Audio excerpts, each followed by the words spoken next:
holidays, Andy. And Merry Christmas to you, Scott. Hey. So I'm Andy. And I'm Scott. And I'm doing the podcast intro. Welcome to Tea and Timbits, everybody. Yes, welcome everyone. This is the Tea and Timbits podcast, global perspectives on business development to help you prosper. Today we are going to be talking about unwrapping the traits of an effective process. A little Christmas gift for all of our listeners. That's right. So we'll get into that topic in a minute, but before we do, have you got any stories to share from the past week, Andy? I have. It's a challenging story to share, as it was a very uncomfortable experience for me. Yes, but I shall share it with you and the listeners anyway.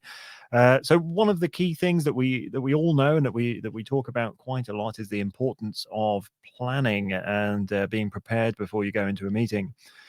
So I was doing a joint sales call with one of my clients' sales people, and we'd aligned a little bit beforehand, just to understand, are you prepared? Do you know what you're going to be talking about? What's the goal of the meeting? And it's like, yeah, it's all sorted. And we get in there, and the customer's listening to him talking, and then asks him, so what is it that made you interested in our company? And he didn't know. He had nothing to say. He didn't know what to say because he'd done no research on the company. So it was just this deathly silence. He's going to use the same deck, going to do the same thing. Correct. Yeah. So not prepared at all. And of course, I'm sitting there thinking, shall I fill in the gap? Because I've done a bit of research. Your mind. Oh my God. Yeah. So I would be mortified. Yeah. I don't think he's going to succeed with that customer, to be honest. Probably. I mean, yeah. I mean, if you have a sophisticated client, maybe, but yeah, that's not a good first step. That's for sure. It's not at all. But if we move on from that rather negative and scary experience that I had, and think about today's topic, what would you say, Scott, would be the desired outcome from today's discussion? So we're talking about unwrapping the traits of an effective process. We were talking a few weeks ago. We did an episode and we talked about the importance of process. And I think when we talked about that, it was the essence was essentially, yes, if you have a very well-defined sequence of things that you do, it's very hard to go wrong and you have more predictable results. And I, still believe in all of that. But I think it missed something that we'll talk about today. And so I want everybody to come away also recognizing that as valuable as process is, there are characteristics, traits, posture, and a way that you need to appear within that process, show up, energy, mindset, call it what you want, that if you don't get right, it doesn't matter how good the process is. Okay. So the desired outcome really is to ensure that people have an understanding that the importance is to have a process, but also to have the flexibility to know when to step outside that process. I'm actually not saying that. I'm saying because I think we talked last time about the fact that you need to allow for some of the steps in the process to be flexible with that and to be nimble, and to deviate a bit from the process. I'm talking about the energy that the individual people need when they're in the process. Okay. You can't just rely on the flow chart to get you through from beginning to end. And so I think my observation, hypothesis, coaching here is when we are talking about the importance of process and creating good processes and documenting them and following them, that we miss the coaching on the importance of the energy that you need to have when you are executing the process. Okay, fantastic. Well, that's going to be a very interesting. Am I making sense, or is this just too? No, you really are. You really are. I think it's a very interesting perspective to focus on that. It's almost on the mindset side of things as well. Is to not just be so drawn into sitting within this particular box that that you approach it with that right mindset. I like the terminology mindset, but you've used the term energy, but I think it's related. Well, I think what happens is you show up for a moment in the process. You're having a specific meeting or you're executing a specific task, Yeah. And you very much default into a behavior of, well, this is what I'm going to do now, Mhm. without reading the room, without Yeah. checking Yeah. in with your own team, with the client's team, with, whether it's one-on-one. Are we ready for this? Where's your head at? Are there any other distractions at the moment? If we do this, next we're going to do that. How do you feel that this is going so far?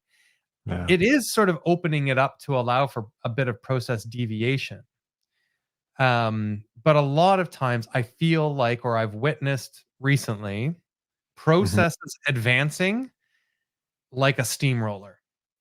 Well, that we're just going to keep plowing ahead and we're just going to keep moving the ball up the field, and we're not going to worry about collateral damage or, the other people and how they need to contribute, and what they need to be given, and what acknowledgments we need to provide to get the most out of the process in this moment that we're in the process right now. Are those things that, though, looking back on some of the process, uh, being followed in that way, and not allowing for those things to happen, are those things that you could then incorporate into the process to ensure that they are followed or brought in on future projects, perhaps? I believe they are. So I think that when you have a good process and Mhm. you have it well defined and you have it documented and you have some diagrams, there's a second element that goes along with it. It's like a two-column spreadsheet. If you want to stay with structure, here's my process step, but also what kind of trait or posture or characteristic do I need to be bringing forward right now? Sometimes you want to show up as an authority in the process. We are Correct. here now to provide some coaching and guidance and recommendation, and we are going to substantiate that because I brought two other team members and I'm going to show my work. Okay.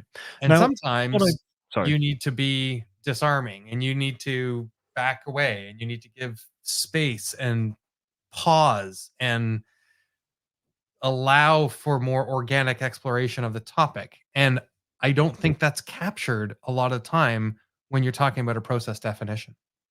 No, I think you are right. It is something that, when we're defining a process, we're almost talking about, first do this, then do this, first do this, then do that, and yeah, as you say, a lot of the energy, a lot of the emotion, a lot of the impact, a lot of the other things around it that make human interactions matter, that make a business flow in an efficient way, are lost by doing that, because people are just going, oh well, CRM says I must do this next, or Right. the process says I must do this next.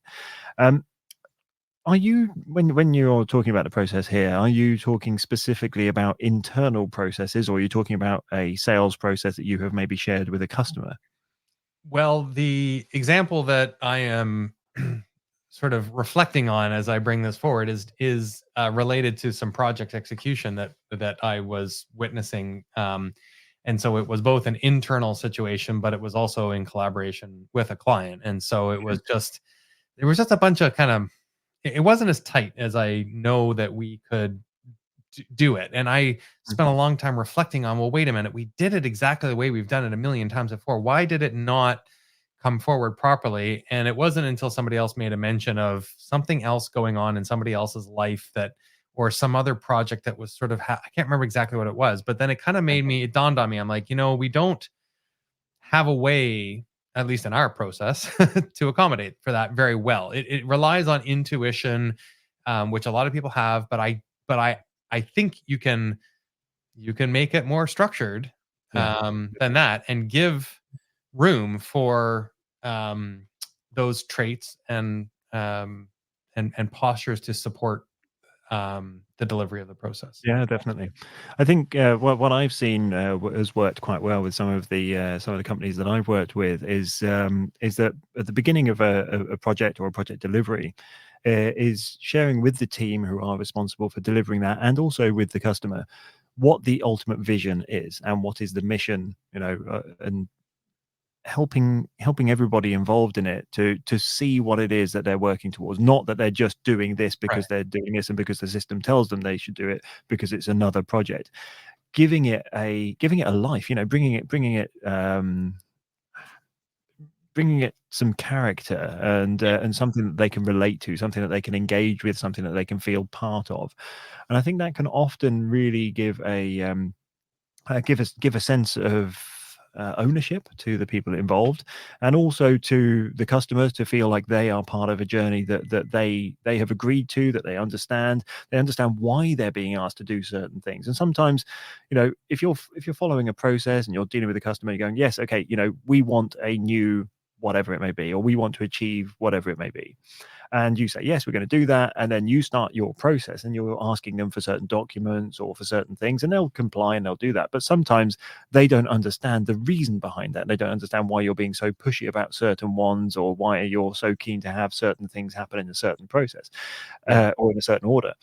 And sharing that process with them, helping them to understand, and the people who you need to interact with, what that vision is, what the mission is in this process, can often help to deliver that in a more um, fluid way. That I doesn't feel definitely think like that that helps get people on the same page and feel like they're all sort of heading in the right direction. I think you're right that it's a big part of it. And if you just show up in a rote manner, expecting to execute today's step, sort of devoid of the context of what came before and why we're doing this and what's coming next, that you're not going to be as successful as you possibly could be.